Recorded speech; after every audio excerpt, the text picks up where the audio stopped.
It's now time for Monster Soup, with your really fun at parties host, Dave Spencer, and his level-headed co-host, Brian McKinney. These dudes will explore all the crazy mysteries roaming our forest and deserted hallways.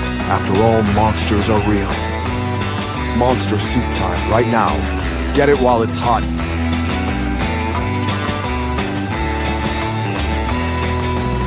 Now your hosts, Dave and Brian. Hello! Welcome to Monster Soup, a kitchen and conversation for misfits, cryptids, and these kids. I am your golden retriever host, David Spencer, and with me, as always, as the dentists call him, the sensual snapper, but we call him Brian McKinney. That's a good one. Was not expecting that.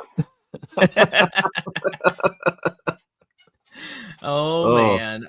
Well, first off, to lead into all of this, I would like to give a quick shout out to Dr. Stringham last week for coming and being real cool and talking bears with us.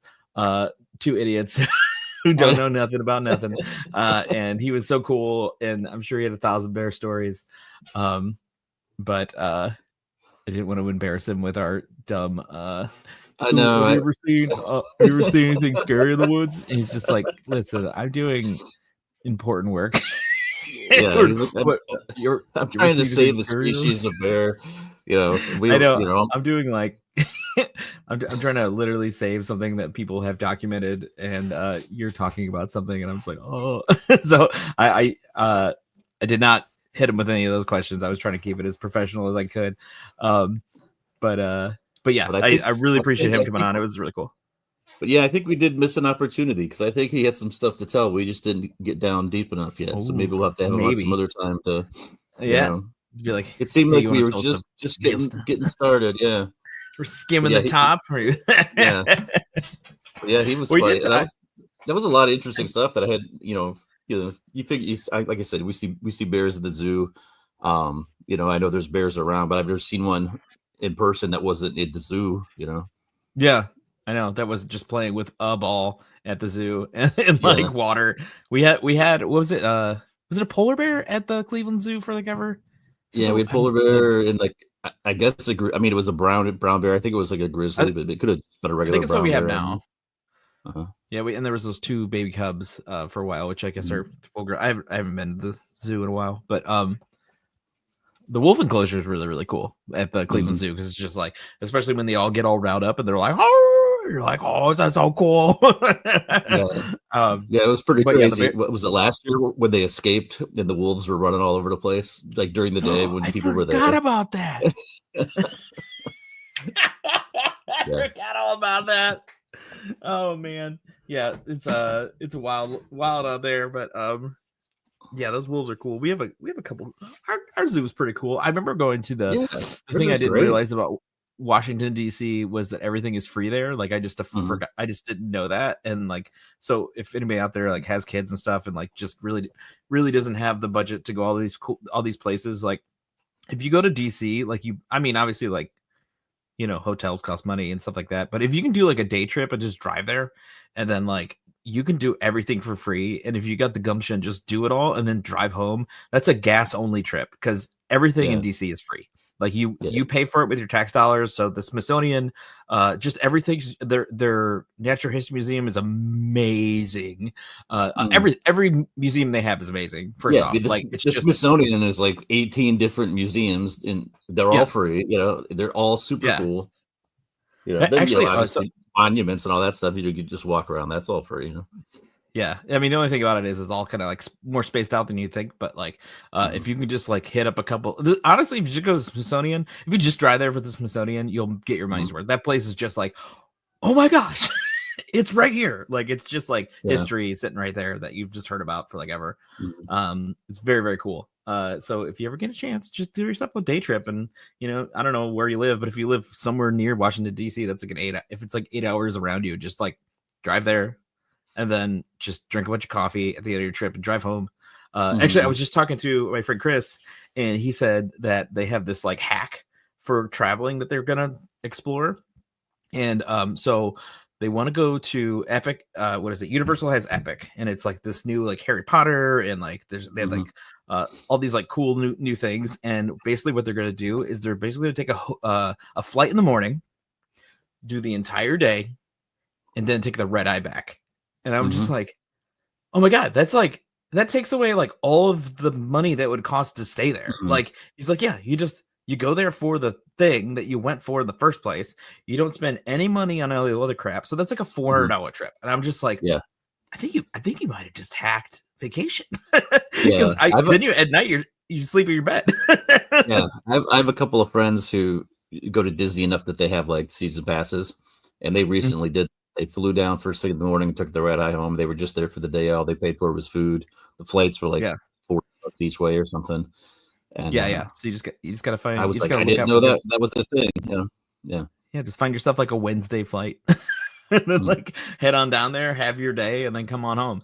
Because I keep thinking like, man, I really want to go. I won't go back with the kids to like the Simpsons world, because it's so cool. And I remember just like being in Moe's bar, be like, I'm at Moe's bar, like just like in this like moment of just like severe nostalgia, just like literally to the point where I walked up to the bar and just like no one was there, and I just kind of like tapped my hand on it, and I was just like, and the girl's like, hey, and I'm like, what? She goes, do you want a beer? And I was like, I love a beer. And she goes, I'm like, what do you have? And they go, Duff beer. And I go, of course you have Duff beer. This is the best day of my life. And I just like, the Duff beer. They're like, what kind of Duff beer? I'm like, classic Duff beer. Like I'm just thinking like, I'm sure it's just like Miller Lite with a label over top of it. But she gave me a mug of it, and I was like, I've never been more entertained in my life than that one moment. I was never more immersed. Like just this thing you've seen your entire life, and they just down to the detail. The only thing I wish they didn't do is they have a giant Barney like statue kind of thing like at the bar for like photos and stuff like that. But it kind of took me out of it because he was there, because like everything else looks so like true to life, and then there's just this, I mean, like kind of oversized like Barney, and I was like, if this wasn't here, like I would just think I'm at Moe's bar, like because everything about it is what you've seen. But yeah, it's unbelievably cool. I recommend it if you guys want to do that. But yeah, it's a little travel hack for you. But I was gonna say, but yeah, this week we are pre-recording this week, and we apologize for that, but we both have things going on. And next week we'll see how that goes, because I'm literally coming back from my trip that morning, and I'll be recording that night, and I'm gonna be like, so sometimes when you get in the woods, it's scary. So we'll see how that goes. It can go either way with me. I can be really excited and like, oh my god, let me tell you all the cool things I saw. Because I will be post Mayan temples, which is very cool. So I can tell you. I think you're gonna be like full sugar rush. I think so. I think you'll be fine. We'll see. Yeah, I'm rarely tired, so I mean I am, but. You know that like post travel day, sometimes you're just like powering down. I want to die. But yeah, I don't know. It's I've had a very like chill day. I've been like drawing like all day at my work. Like we have these little comic books to do, and I'm just like drawing these little comic books. So I've been in this like real kind of dialed in zone. My wife let me not borrow. She gave me my son's like old ADHD medicine, and I haven't been taking it, and it's supposed to like be for like long-term use, so like it doesn't kick in right away. But I've found the opposite is true, and I took one yesterday, and I was so dialed into like everything I was doing, I like couldn't talk correctly. I was not correctly, but like in a mode that I'm used to. My wife was like, where do you want to go eat? Like I'm just like, I don't know. I think anywhere would be fine, maybe. Just like I was like, I hate this. I don't like this at all. Yeah. Is this what normal people are like? Yeah. That's gonna steal all of your joy. I know. It didn't make me feel good or anything. I was like, is this why people live at like 6? Like I need to be like just like super rocketed all the time. But yeah, it was a weird day. But it went away, and I was like, you know what? I think I'm done. I'm okay with being a little scatterbrained. I was just trying to like dial in on something I was doing, which actually worked. But I actually found that like I got really, really tired, like this aggressive tired, where I was just kind of like, I could sleep now, like just literally put my head down and sleep forever. So it either went both ways of me just being super chill or fully asleep, or also just like 100% dialed into what I'm doing to the point where I'm like, oh, I should get up and eat lunch. Which is nice for a man who likes to eat a lot. I just realized you're like, where the I just looked at your text from earlier. It's like, where the hell are you? Oh no, you're saying what the hell are you doing? Before this, he was like, what was so loud? And I was like, yeah, okay, never mind. I don't know what the noises were. You find out later. I was just like murdering my entire family. You're like, what was that noise? Don't worry about it. Something was going on. Yeah. No, I think I was just making dinner the loudest way I could. I just happened to be located right above my kitchen, which my daughter has very heavy feet, which I find out every day when she gets home from school. It's just like wham, wham, wham, wham. It's like, do we have a kangaroo for a dog? Oh my gosh. But yeah, so we have a trip and we're very excited about it. But actually, so we figured out this other hack. This is all travel hack. This is a Monster Soup travel edition. But we found another hack that we're doing is you're allowed to bring one bottle of wine per person. And that'll be about 40. If that was true for us, that would be about 45 minutes of our time on the boat. So since we're professionals, what we're doing is we are uncorking wine, drinking that wine, and then we are going to fill that wine up with vodka, and then we are going to reseal it. And then we bought heat wraps, like the labels that you would get on wine, and just like heat seal them again, so it looks like it's just an unopened bottle of wine, but it's really just full of entire vodka. So that's our little travel hack that we're working on. So I'm gonna get there, and they're like, "We listen to your podcast, we know we know what's in there." Yeah, like, we won't talk about what cruise line you're on or where you're actually going. Well, we know one stop where you're going, but you don't know what the whole cruise is. Yeah, that'd be funny if they had like just sleeper agents that were like, make sure they're not bringing anything, bring anything on the boat. But yeah, it'll be fun. We're hopefully it'll be nice and relaxed and just burnt to all heck, because I am just the pastiest man right now. I was like looking at my reflection and I'm just like, do I see sun? Is sun a thing that exists in my life right now? Just always not inside. Really. Yeah, it was so cold yesterday. All right, well, let's get into the topic at hand today. If you look at the title, it kind of plays off what we talked about, last week, because we did broach the subject last week, right at the very end. So I actually do want to come at this with the angle that he had mentioned, because I do think it is important to say, because I mean, like, I think anybody with a grain of salt to their thought process understands what this actually is, and it's not de-evolution, but for the sake of conversation, we will call it our de-extinction, because this isn't de-extinction. But the topic today is about essentially bringing back things that have since been extinct in a scientific way. And there's a company, Biosciences, or Colossal Biosciences, that are claiming a modified gray wolf pups that have the exhibiting traits of the extinct dire wolf. So basically they took the genes that they have available, I guess, the DNA, and injected into a gray wolf. So it's a modified gray wolf at the end of the day. But for the sake of conversation, let's just take this at the clickbaitable headlines of this is what it is. It's taking. They're calling it. They're calling it a dire wolf, even though they've manipulated some of this stuff, but essentially it's not 100% a dire wolf, but for all intents and purposes, it's So there's a lot of things that go along with this, but so I think it's interesting. It's something to explore, but also with the grain of salt of what Stephen Stringham said last week about the biodiversity that exists for that person, that specific species to like exist in this time frame is not the same, because it's not the same thing that made it thrive and all those things. So but if we're just going to talk about it being a dire wolf, that's pretty cool. if we are not garbage people, it'd be very cool to kind of see this kind of obviously it would come from a source of inauthentic inauthenticity. But it's like if we can get it like out there as like its own thing, I don't hope it doesn't end up like the chupacabra, or not chupacabra. What's that other thing? Capybara, where it's just kind of like a chill dire wolf that's just like a real big dog. Yeah, that you can just have.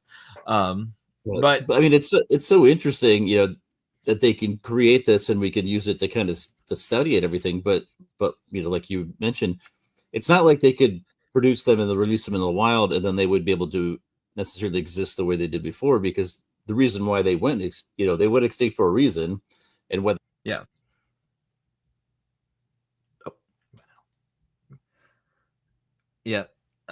Brian's mic went out. But yeah, so there's a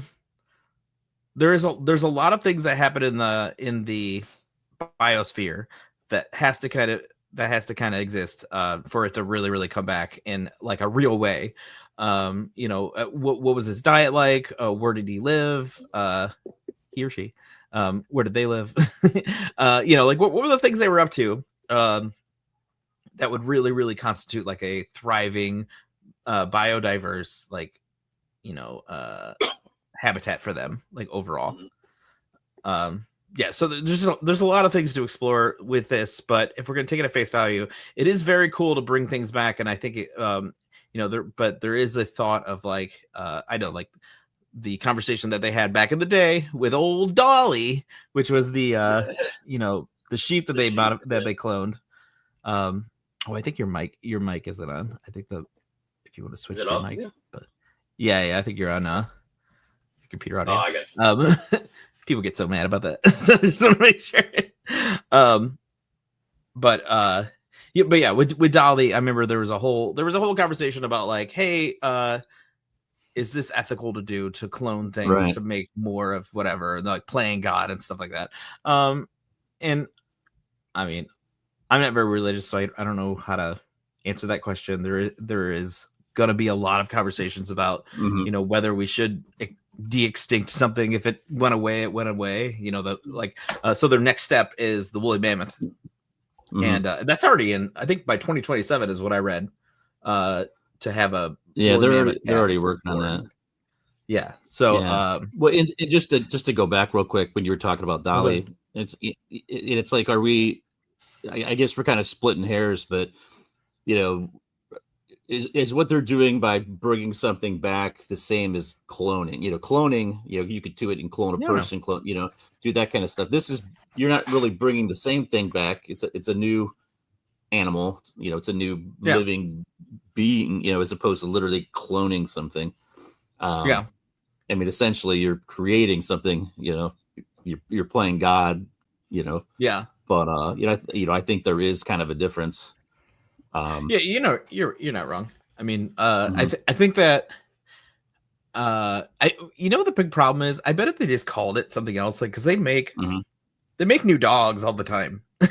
So they could have just said like, it's don't call it a dire wolf, call it something else. But I mean, obviously, like, that's where you get the headlines, that's where you get your funding, that's where you get people kind of excited about it, is like, hey, we brought this thing and we brought it back, so like, give us funding to do this big huge thing, as opposed to like, we made a big wolf and it's not, saying modified gray wolf as opposed to saying I made a dire wolf is like a different level of excitement for people involved, I'm sure. So, and we live in an age of like, kind of wonder and excitement of like, you kind of have to like build your excitement based off of like, what people know, and people know dire wolves because they are, Game of Thrones and stuff like that. Yeah. Because they're awesome. Yeah. That's why we know. Because it's a big old wolf. Yeah. I am part of like a couple Dogman groups, which I don't know where I fall on the Dogman or anything like that. Because every video I've seen, I'm just like, we all know this is AI, right? like it's all just like very, very pixelated. And I'm just like, I don't know. I don't see any of this, but, what's funny is, we're going way off the subject here, but back in the day, it was like, oh, well, you tell somebody, hey, I saw this with my own eyes. And like, well, unless you got a picture or video, it didn't count. Now with AI, you see all these pictures and videos and you're like, I don't believe it unless I see it with my own eyes.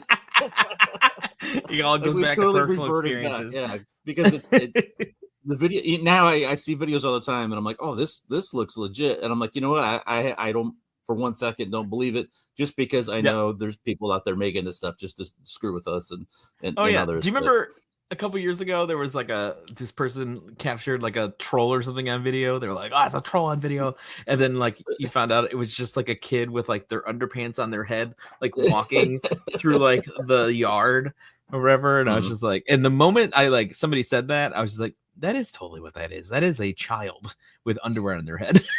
Because like the way they had their hands like poked out the top, it was just like that. I was just like, yeah, that's what that is. I mean, at no point did I think it was what they were claiming it to be.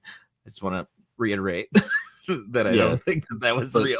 For as cool as AI is, it ruins things for people like you and I and topics that we talk about, because it's like we have no faith in anything that we see unless we see it with our own eyes. I know, and that's where we rely on their own little stories of like, we've said this 1,000 times, but I would rather you tell me your story, and I'm full-heartedly ready to believe you.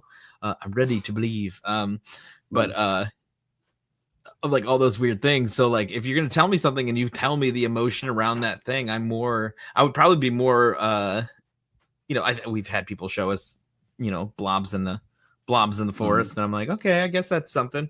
But like when somebody's like, I was somewhere and I had just had a feeling someone's watching me, and all of a sudden I look around and I'm like, and then I see them, like that story is more compelling than you showing me, a blob past, 5. Yeah, because when you look somebody in the eye and you can see the emotion that's coming out, and you could tell, man, they're not making this up. But I don't know what they saw, but whatever they saw is dramatically affected them.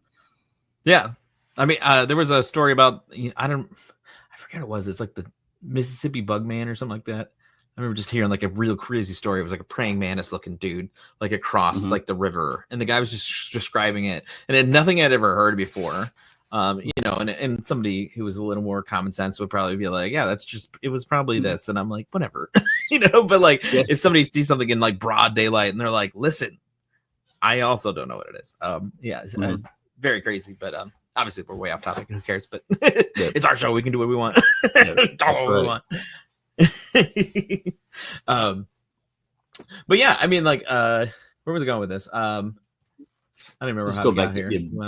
Bringing back the dire wolves and the cloning, and it's like how far do we go? Like, what's an appropriate level of?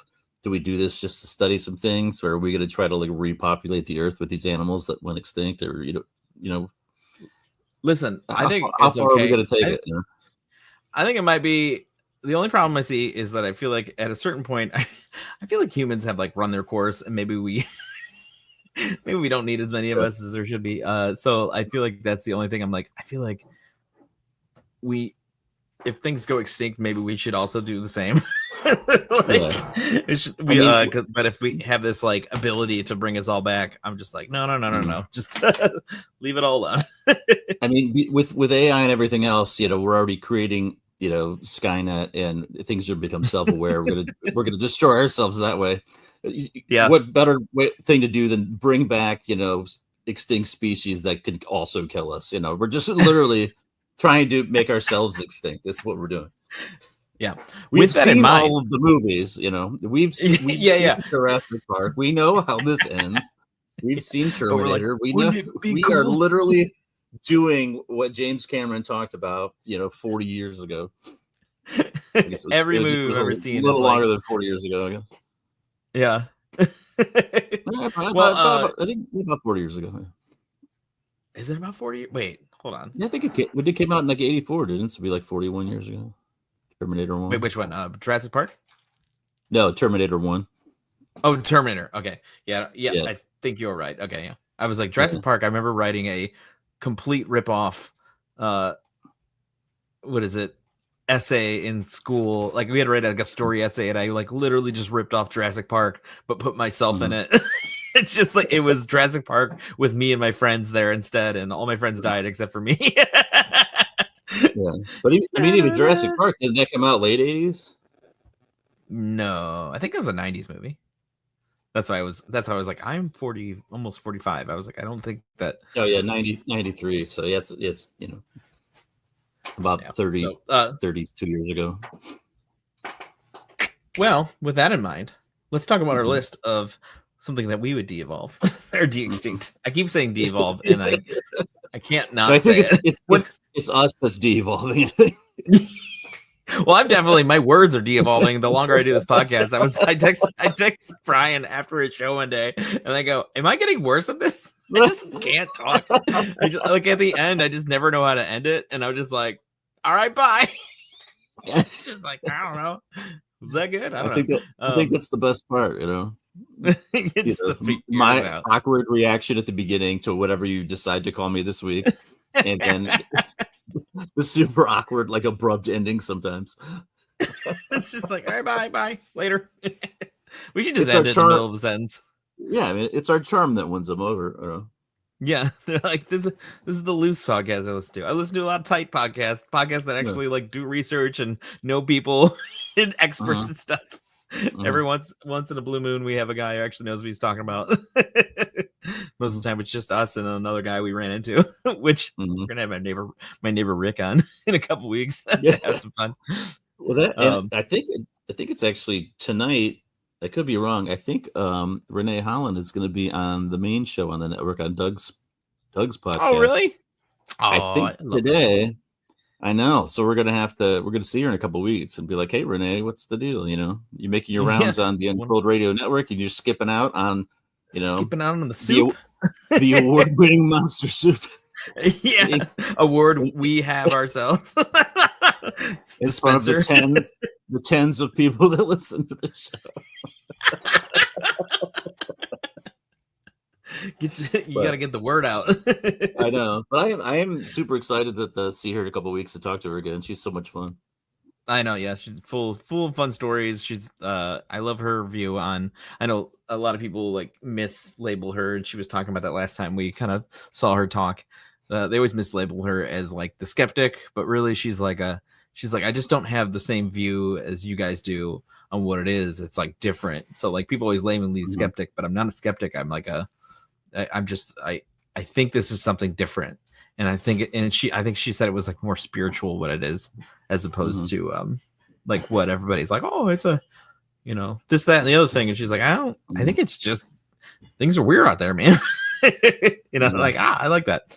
I don't remember exact words. I don't want to throw them in there, but listen tonight and maybe she'll tell you. Or wait, tonight as in listen yesterday. Oh, I'm sorry. It's Thursday for us. We're pre-recording. It's Wednesday for us, so we're 2 days ahead. Oh, so it is Wednesday. Yeah. So I don't know. It's typically we pre-record on a Thursday, but this week we're all messed up. But yeah, if you're listening to Friday live for us, the show I think was 2 days ago on the main Untold Radio show with Doug Hychuk. There you go. So make it happen. Listen to theirs and then come right on back. Yeah, stop pretending you like that show and come back to your favorite show, which is Monster Soup. Right. Doug's gonna call me and be like, "What is going on in your show?" He didn't listen to this. Yeah. So with that in mind, with our original topic in mind, I want to talk about what would you bring back if you could de-evolve or de-extinct something. I think I already made this intro, but I'll do it again too. Yeah. So I'm gonna let you go first. So you want me to do all of mine first, or just would you? Just do one. We'll trade off. Mm-hmm. Well, I was pretty sure ahead of time when we were doing this that you were going to go straight dinosaurs, so I avoided, your traditional dinosaur type stuff. But the first one I'm going to do is kind of a spoiler because we already briefly talked about it. But the woolly mammoth, they're on the verge of doing it anyway. But I think bringing back, the woolly mammoth would be so cool, and I think it's mostly because of how they found, all these woolly mammoth bones and stuff, basically in our lifetime. And they're still finding them all the time. We've kind of, it's much closer to when we've lived than, your typical dinosaur type of thing. It's been extinct for a long time, but not that long, relatively speaking. They're finding, partially intact woolly mammoths in Siberia, as the permafrost, melts and things like that. And I love elephants to begin with. So, this being kind of like the closest thing to a, prehistoric elephant, I think that, the woolly mammoth would be totally awesome to see, in person. I think that would be really cool. Do you know how big a woolly mammoth was? Like, what is their size ratio? I do actually.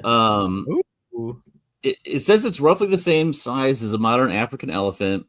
So it says shoulder heights between, you get 8 foot 9 inches, 11 foot 5 inches, weighed between 3.9 and 8.2 tons. They're basically the same size as regular elephants. They're just, they're a little different. So it's not like they're so much bigger or anything like that. They're just much more adapted to the cold environment as opposed to like, the African elephants that are in a warmer climate. They were covered in fur, which is what really makes them stand out as opposed to like the leathery hide of a normal elephant. Covered in fur. They had the long guard hairs and a short undercoat. The color of the coats varied from dark to light. So they're multicolored. They're furry. Where your typical elephant is at least everything I've ever seen has been kind of your traditional grayish elephant, or grayish brown, depending on how dirty they are, I think.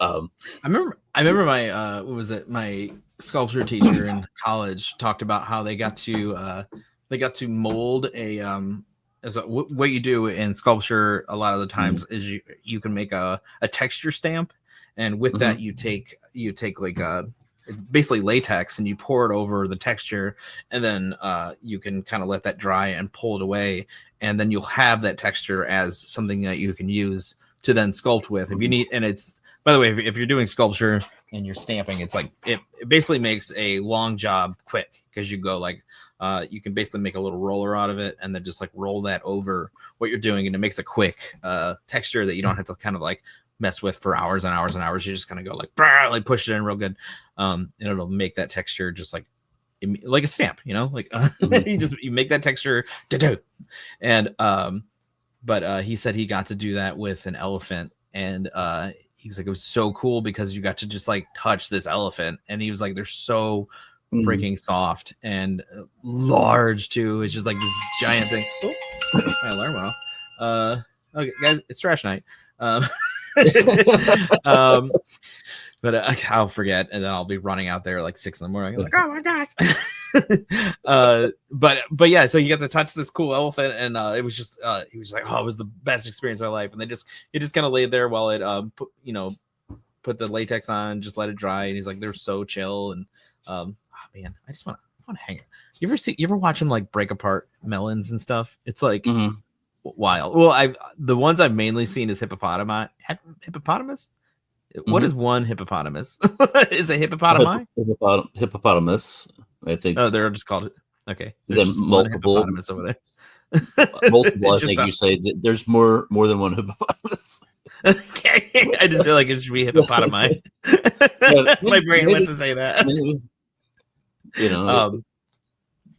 But yeah, woolly mammoths are rad, and I would love to see those. I mean, those would be, because you could probably put those in like a colder climate and kind of leave them be to kind of then evolve past that. I mean, again, I wouldn't want that to really happen if they went extinct. Just let that happen. But if it's gonna happen, I feel like those would probably be the most susceptible to being like.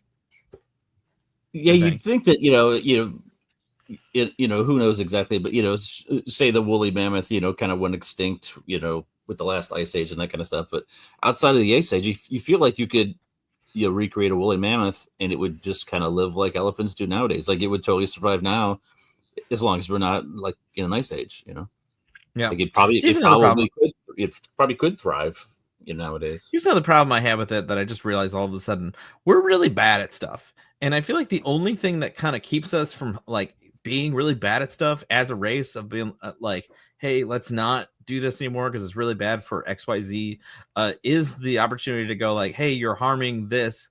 And if we have the out of like, we'll be like, oh, it doesn't really matter. We could just make more. Yeah, isn't that bad? Isn't that bad for us? Like we should like, you're totally right. And we probably should just end the show now because you're totally right on that. We would just make it worse. It's what we're doing.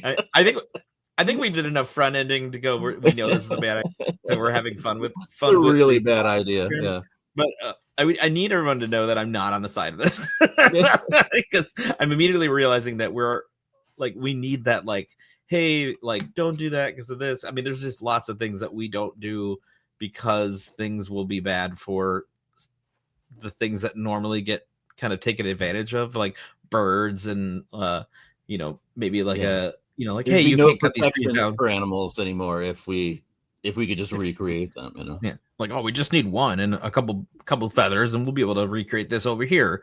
It's like, yeah, but like then listen, stop it. There's just so much greed in the world. I just don't need that like extra like just I can't say that word. I'm gonna try.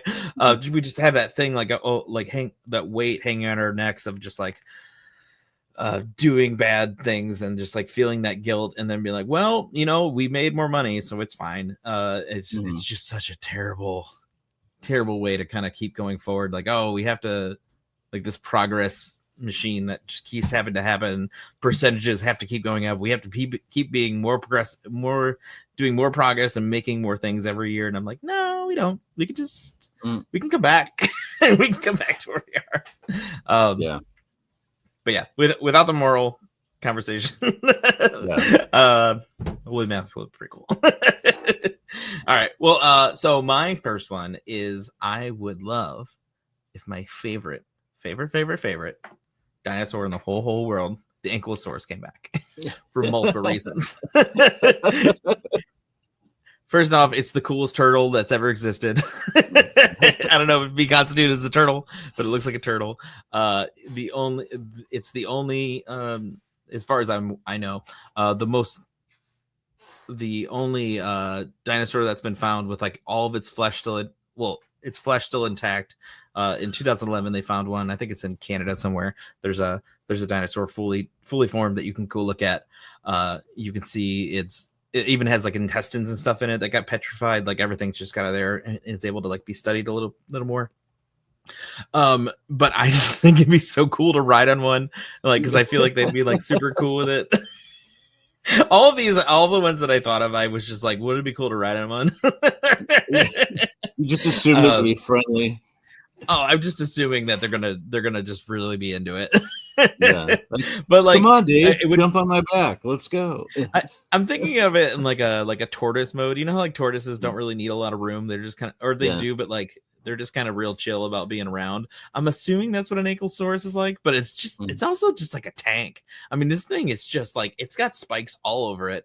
This huge like turtle back, essentially, this big whomper tail, and I wonder why that one specifically has so much like armor and everything. Like what was the like evolutionary like steps that got it to like, why is this one a powerhouse and everything else is just kind of like, I don't know, fully exposed. So is there any like animal that exists now that like has that much armor on it? Like that is like just a tank that's walking around that you can think of, like an armadillo, or I guess even just a regular turtle, because they can just go in the shell. And it's relatively indestructible. Yeah. Turtle's like the only one, which I guess is just a big turtle. But yeah, I think the Ankylosaurus. I've always been obsessed with the Ankylosaurus. I just think it's the coolest looking dinosaur outside of the obvious ones. But I can never spell it, so. So it's like, wait a minute, how do you spell this dinosaur? It's just so long. But yeah, it's phenomenal. I love it. That's my first pick. Would be an Ankylosaurus because they're so cool. Right. So you're like, I need an Ankylosaurus, and they're like, well, it's impossible to bring back, Dave. And you're like, impossible to bring back? It's impossible to spell. Yeah, I haven't even been able to get past the Google search. I looked up ankles. I know what kind of socks I should buy today. As far as I got. Look, it's too much. It's too hard to spell. Yeah. Let's leave it behind. Let's we'll leave it to the history books. Yeah, we'll call it Spiky Turtle. Big Spiky Turtle. Yeah. So my number two, and this was in no particular order, just kind of how I listed them on my page here, but and I'm not sure why I like this so much, but I think just from mostly just from cartoons or from movies and stuff like that. But the saber-toothed tiger. Heck yeah, dude. And I don't know that it's like if it's that much more crazy than the tigers that we have nowadays. I mean, tigers are awesome. This is, just the saber-toothed tiger. But I mean, these things, they approximately 3 feet tall off the shoulder. They could weigh up to like 750 pounds. They're capable of running speeds up to 30 miles an hour for short bursts. But, their primary hunting strategy relied on ambush tactics, and their powerful bite, and their gigantic teeth. But it was, I think, just, they just look cool. They seem like they just be more vicious than a normal tiger. But like I said, I have zero to back that up on. And just, my interpretation of the fact that it, lived in, quote unquote, prehistoric times, that it was much more vicious than the kind of tiger we'd see nowadays. I feel like, we see, well, not so much anymore, but, I used to go to see the Ringling Brothers, Barnum Bailey Circus and stuff. And you'd see like the tigers, and then they have the tiger tamer and, the whole thing. And the whole time you're just waiting for them to eat the guy, but never happens, at least not any time that I've ever been there. But I would just think, no, they're not going to train a saber-toothed tiger. That thing will just eat you. It's just that could they have unhinged their jaws? Like, how does I always think of, I have a visual in my head when I think of them, and their teeth go way past their mouths. Am I wrong? Like they're long hanging. So like, how does that? Were they just like snakes, where they just kind of bled them out way and then ate them? Yeah, I think they just have a wicked overbite. I think they just need braces. They're just tigers that need braces. Poor guys. Listen, dental plans sometimes they don't come with your package with the healthcare. We get it in America. We get that's it. Why they're so angry. It's like they don't have a dental plan. Yeah, see, they need to live in a more like socialized medicine area of the world. They're probably a North American mammal that needed just a little bit of Swedish healthcare where they could just get all their dental taken care of. So we just didn't have to provide that for them. I'm miserable with these gigantic teeth. I just need a little help, and I'll be fine. Yeah, I'll coexist with anybody at that point. As someone who's like 6 months away from having to pay for braces for his son, I feel you. It's gonna devastate me economically. Apparently, been there, done that. It is not fun. I mean, worth every penny. When you see your child's beautiful smile, but man, it sucks all along the way. Yeah, I know. Well, luckily, he's looking forward to it. It's one of those things where he's like, "Oh, I can't wait to get this all fixed." He has, he's cursed with my wife's side of the family. It's like overbite and stuff. But I had to, with my daughter's, like her palate was too narrow or whatever, so they needed it to. She had to put an expander in. This was like the worst thing I've ever had to do. And they put it in there, and then there's a little key, and then like once a month you have to go in there and turn the key, and it eventually just breaks apart like her upper palate. And then it expands, and then the bone grows, and then makes it wider and everything.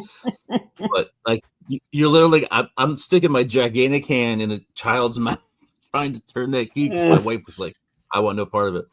And it's like, "I love you." Like, you go there and you're like, one click, I got my whole hand in her mouth, and I swear one time, and every time you do it, then it hurts really bad because it's pulling every good part.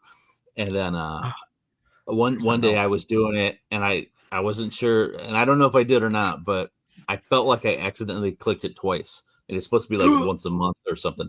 Yeah. And then for like the next few days, she's like, "My mouth hurts so bad," and I was like, I think I gave her 2 clicks, and I was like, I felt so bad. I don't think you can go unclick it. Like, I don't know how that works, but I was just like, "You'll be okay. Don't worry about it." And she's fine. Turned out fine. She's a beautiful smile now, so I don't feel guilty about it anymore. But I think I gave her the old double click. I think that's what she got. Listen, trauma plus time. That's what I told her. One other time, she was being real bad about something. I was like, "Listen, if you don't shape up next time, you're getting 2 clicks. 2 clicks of the mouth." I'm sorry. Do you want 2 clicks? Now do your homework. Yeah. No. Oh. So yeah, saber-tooth tigers. Get it together. Yeah, I mean this is the kind of stuff you get at Monster Soup. You know, you talk about De-Extinction, woolly mammoth, saber-tooth tigers, braces. You know, Yeah, all the good stuff. Terrible human beings.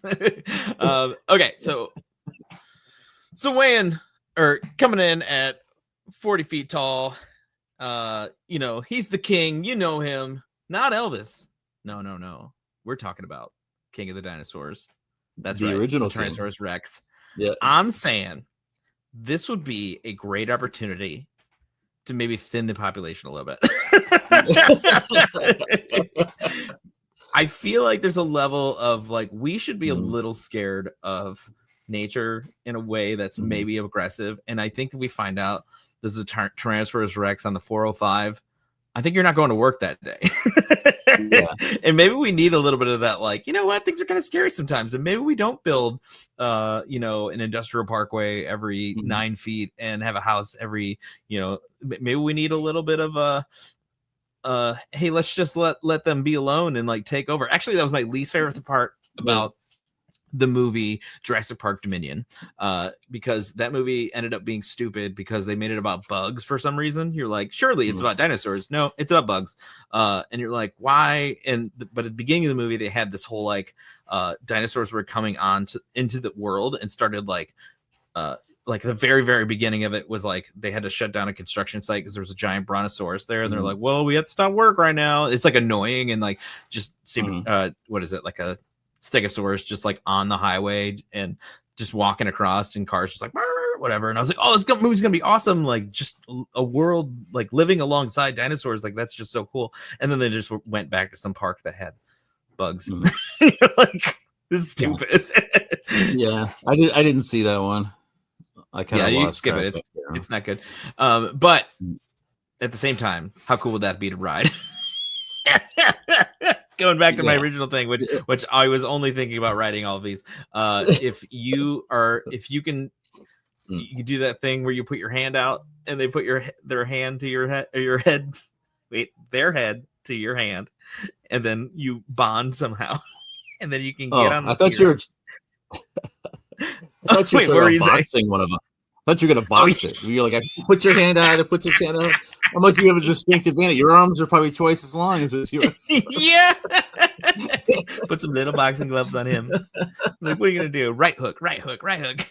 He's like, I have an entire mouth. Yeah, but yeah, and I definitely like if I had to go dinosaur T-Rex. That I mean, of course, me, you, and 95% of the population, would go T-Rex. He's the king, baby. But I think obviously we found out that most dinosaurs are actually just, they had a bunch of feathers and stuff, but I'm still going in my head. It's still just classic lizard, whatever, it's not birds. So I'm just going to live with that visual until somebody tells me otherwise. Until I die and they're like, what one question do you have, child? I'll be like, show me the dinosaurs. What do they look like? And they'll be like, anything? And I'm like, dinosaurs. Yeah. Well, that's the cool thing about going to like the Natural History Museum and things like that. And you get to see, dinosaur bones and, some of them kind of reassembled. In fact, we probably like 20 years ago, right after my brother moved to Chicago, we went to the Chicago Natural History Museum, and that's where they have Sue, who's like the most complete T-Rex, skeleton that they have. And I don't know, I'm making these numbers up, but I don't know if it's like 85% complete, but it's it's the one that has it's the most complete, skeleton of a T-Rex. And I think it's still the same. At least it was at the time. And it was like when you at night at the museum when you see like the T-Rex. I mean, it's like a full-on T-Rex standing there right in front of you. It is so impressive, and you just think, I can't believe things like this actually roam the earth. Like, how cool is that? I know, like this thing. It's just amazing. I looked it up. It's so cool. I wonder, did they fill in any of the pieces, or are they just not there? If for Sue, well, I think they're filled in. That's why it's like 85% complete, because they make it so it can stand up. But in fact, the head on at least at the time, the head on the statue where it's standing up is not the real head because it's too heavy, and then the other bones can't hold it up. The head is actually on display like down the hall, and it's like on the wall because it was just it's too heavy to to put on the rest of the statue without all the muscles and everything the else. Structural integrity of it. Yeah, so they have the head. It's cool. just not attached to the actual. The head on that statue is fake, but they have the real head. But yeah, it's totally awesome. And you're just like in awe of seeing something like that. Like the Cleveland Natural History Museum has some stuff, and but yeah, it's so interesting just to look at the dinosaurs and wonder what that would be like, and to see them in person and have them not eat you and chase you and. This is so neat. I immediately started. I got excited in my own head about thinking about going back in time and like seeing these things in real life. I was just like, oh my god, that'd be so cool. I mean, immediately dying, but like, if I could hide behind a log somewhere and just be like, oh my god, that's so cool. I would get killed because they would hear me giggling. Yeah. It's like last week we were talking to Dr. Strasberg, and we were just like, what do you do when you see a bear? Do you get big? And you see the T-Rex and you're like, and then it comes down and just eats you. Yeah. No, you make your arms really long so they're like jealous and mad at you. Oh man. You want some of this? You like these long arms? Yeah, they're like, oh, look at this guy's short arms. Like really make fun of him. Oh, it sucks. All right, what do you got up next? T-Rex, that guy rules. Riding it would be so cool. I said, it's in the population a little bit. Yeah. So my next one kind of fits along the lines of the stuff we talk about all the time. I would bring back Gigantopithecus. I would, that's what a lot of people believe Bigfoot is. Oh. I should know that. Essentially, it's an extinct genus of ape that lived in southern China 2 million years ago. That they have bones of Gigantopithecus, which is why a lot of people think that Bigfoot is a Gigantopithecus. It's it's traditionally been restored as a massive gorilla-like ape, potentially. Well, I'll do the conversion. 400 to 660 pounds. It is. Hang on a second here. It stood approximately 9 to 12 feet tall. So yeah, the weight's on I was looking at the wrong thing here.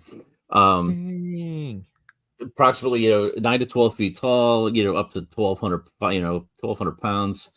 Your estimates vary because they're kind of one of things, but essentially, if you think about what a Bigfoot would look like, that's kind of what a Gigantopithecus is, and that's why so many people think that it is just it's just that species that didn't go totally extinct, that kind of crossed the land bridge in Alaska and kind of came down, and is around. They have bones of it. It's a real thing. It actually existed. That type of thing. That's why so many people think that that's what this is. But if we had one of those, we could look at it. The people that have seen a Bigfoot could go look at this thing and be like, "Is that what I saw?" Yeah, that's what I saw. Or maybe not. I don't know. But I think that would give us a real good look at what an actual modern day Bigfoot would look like. It would probably look like a Gigantopithecus. Unless of course, Bigfoot is just, a shape-shifting, multi-dimensional thing that came down on a spaceship, which in that case, it would look nothing like that. Yeah. We're like, we figured, like, we bring one back and then it gets there. We're like, this is what it was. And then like real Bigfoot comes out. He comes out of hiding. He's just like, guys, come on. Yeah. I disappear behind trees. Disappear. like, you see me and then you don't see me. You think I'm a freaking monkey? Think I'm some ape in the woods? But even if it's not a Bigfoot, I think it's a gigantic great ape that it would look totally. I mean, what's cooler other than the elephant at the zoo? Maybe the tigers and the lions. Next up would probably be like the gorilla. Man, right? That thing would be, to run into that thing in the wild would be out of control. The saddest thing I've ever seen, not saddest thing I've ever seen, saddest thing I've ever seen is Big Bird singing at Jim Henson's funeral. But just, it'll break your heart. But the second saddest thing I've ever seen is they gave mirrors to animals in the jungle So there's not mirrors, but a giant mirror. They set up a giant mirror in the jungle, and they just put it there, and then they put a camera like away from it. And you can look this up online. I recommend it if you want to get a little sad. But first day, a big silverback back gorilla comes up to it and just doesn't know his reflection, so he just starts like charging it and be like, oh, like doing that like side thing that they do to like kind of intimidate him. And obviously it's doing the same thing back to him. He's just like, what the heck? And he's having like a existential crisis in this moment, and he's just like, what is happening? And but then a couple days go by and they start to realize what it is, that it is literally a reflection, and like all the animals start coming to this thing and like visiting it because it's the first time they're seeing themselves, like and they're just as they like start to realize it, and they literally like they're sitting there like next to it just like staring at their faces and just like doing things, and then they take it away and they just sit in the spot where it was, and they're just like, oh, and I'm just like, give them their mirror back. Like it's everything else is just trees out there. Let them look at themselves. Like, like obviously we put it there and we don't want that to be, our thing to infect like what they have going on. But like, there's nothing going on in the forest. Give them a freaking mirror. It was so sad, like seeing them just kind of like long for this, like, this alien artifact that shows up in the middle of nowhere and then just disappears one day. They probably have lore about it, like within their own like community, however they speak to each other, just like, you're not gonna believe this, Gerald, but they still have our names. You're not gonna believe this, Gerald, but there's a freaking mirror in our in the woods. It's like, but, sure, whatever. But like, no.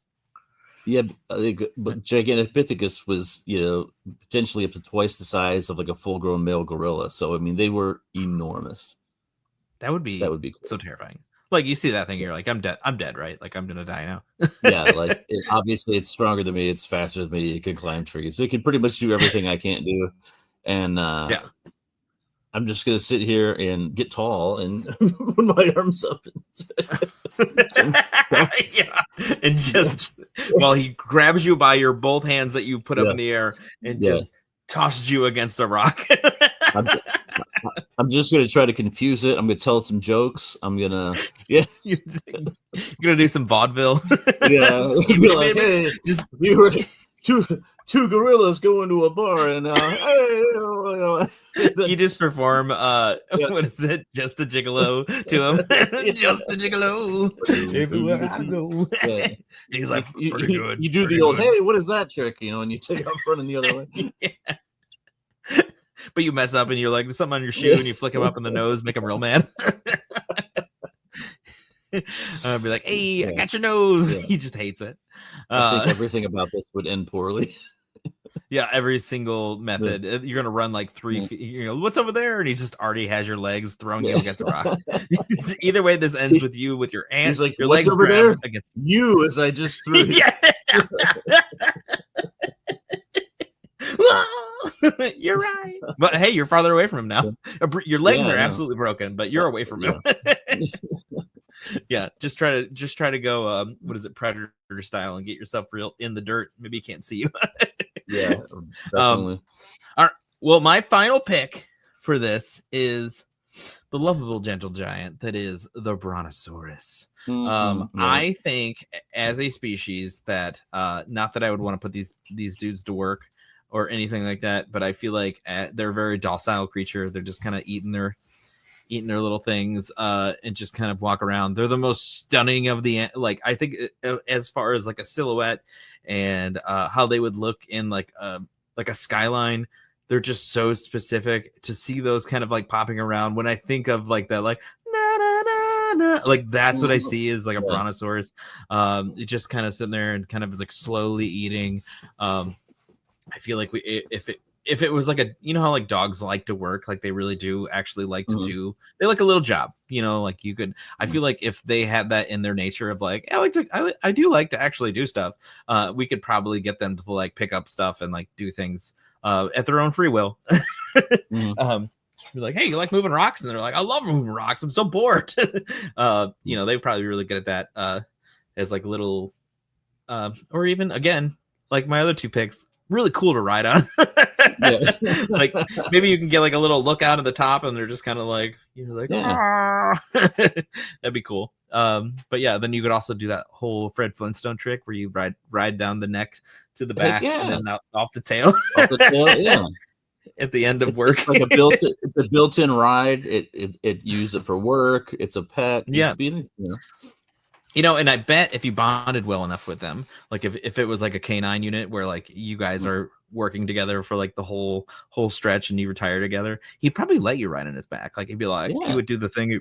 He would like make like a gesture and he'd be like, "Can I ride on your back?" And he'd be like, he would like jump like a dog does, like, "Oh yeah," and everything. Because maybe it's like a little massage for him for me to do that. Like, yeah.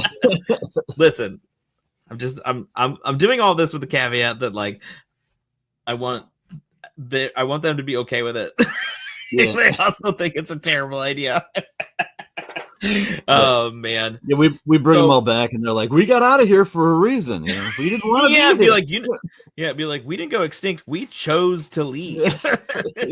They gave us a button option. We could talk and everything. Like we were very aware. We were just like, you know what? Asteroid, let's go.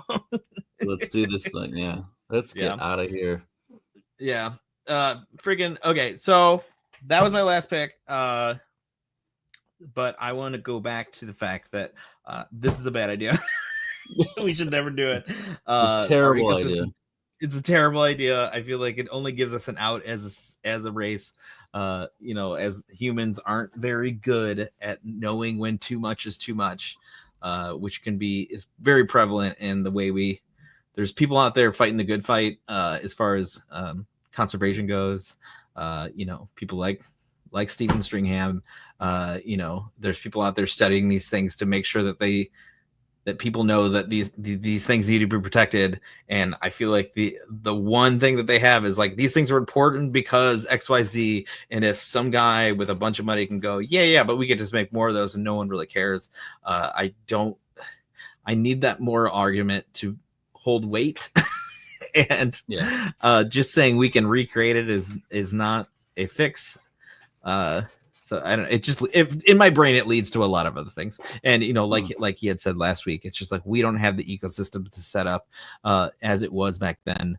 And it's important to always think about that kind of stuff. It's like we don't have the ecosystem. That ecosystem is gone. It's dead gone. There's a reason why these things don't exist anymore.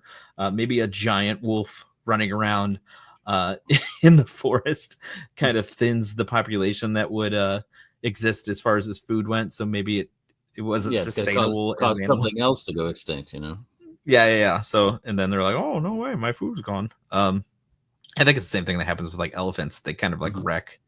They are so big, but they need a certain amount of sustenance, and they'll just like wreck an area. Not to any fault of their own. It's just that's just how they are. And I don't know. It's just there's a lot of factors, and we're not good at those factors to be good at it. So don't do it.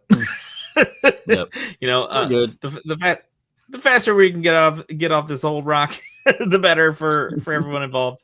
Hopefully one day maybe all of humanity will go away and everything kind of come back in like a more robust thing, and we can call it quits on the human race for a long time. And one day then a little amoeba will come out of the water again, and a million years from now that same thing will have ideas again. And they'll be like, "Hey, I think we should build a thing called a Tesla." And then just break it all over again. Yeah, just like, what? We hit Tesla again. Let's go down. Shut it down. Yeah. Nothing wrong with the actual car, but the things around it. Except for the fact that freaking door handle. So I got I got an Uber in Atlanta, and this guy shows up at a Tesla, and I'm like, "Where are your handles at?" And I'm like, "How do I get to this?" Because it's flat. The whole thing is flat. Yeah. I'm like, "How do I grab this handle?" And he was like, "You just got to push it in." And I'm just like, "Why would you do this? Like, why would you give it an extra step? Like, just push it in and pull it up." I'm like, what was wrong with the other design? Freaking shit. I don't know. It's stupid. It's stupid. I hate it. Oh man. But I don't know. Maybe we can have something nice eventually. We'll get there. Or maybe we'll just get hit by what is there asteroid coming in 2037 or something like that? Yeah, something like that. Yeah, it's called. We got to count down the days. Yeah, just mark it off my calendar. It'll all be fine. I'm sure they'll figure out. I'm gonna go into work tomorrow and be like, you know what, I gotta quit. And I'm like, why? I'm like, because there's an asteroid coming in 2030. keep the paychecks coming, but I'm not gonna be. Yeah, I gotta get prepared. Yeah. Oh man. All right. Well, this has been our episode, guys. I hope you enjoyed it about the terrible things that we do as species. If you have any fun stories you share with us, email us at monstersuitpodcast@gmail.com. We'd love to hear your stories. Maybe we'd have you on. If you want to follow us on Facebook, we have Monster Suit Podcast on Facebook. We try to post the episodes on there. Sometimes I forget. It's fine. And if you want to check out my weird art that I do, Mischief Factory, on both Instagram and TikTok, but mainly TikTok.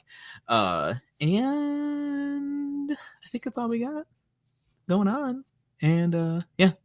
So the kitchen is closed for this week, but we appreciate you joining us. We're live most Fridays at 5 unless we're busy.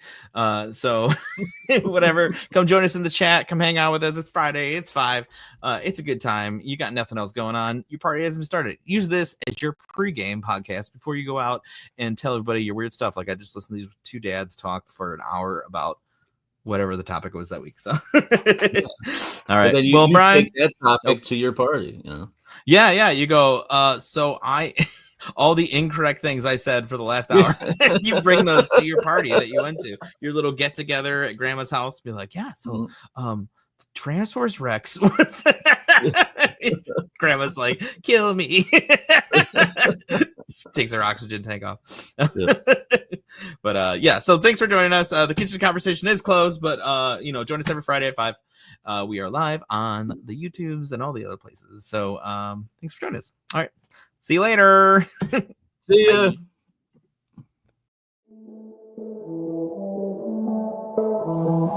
Bye.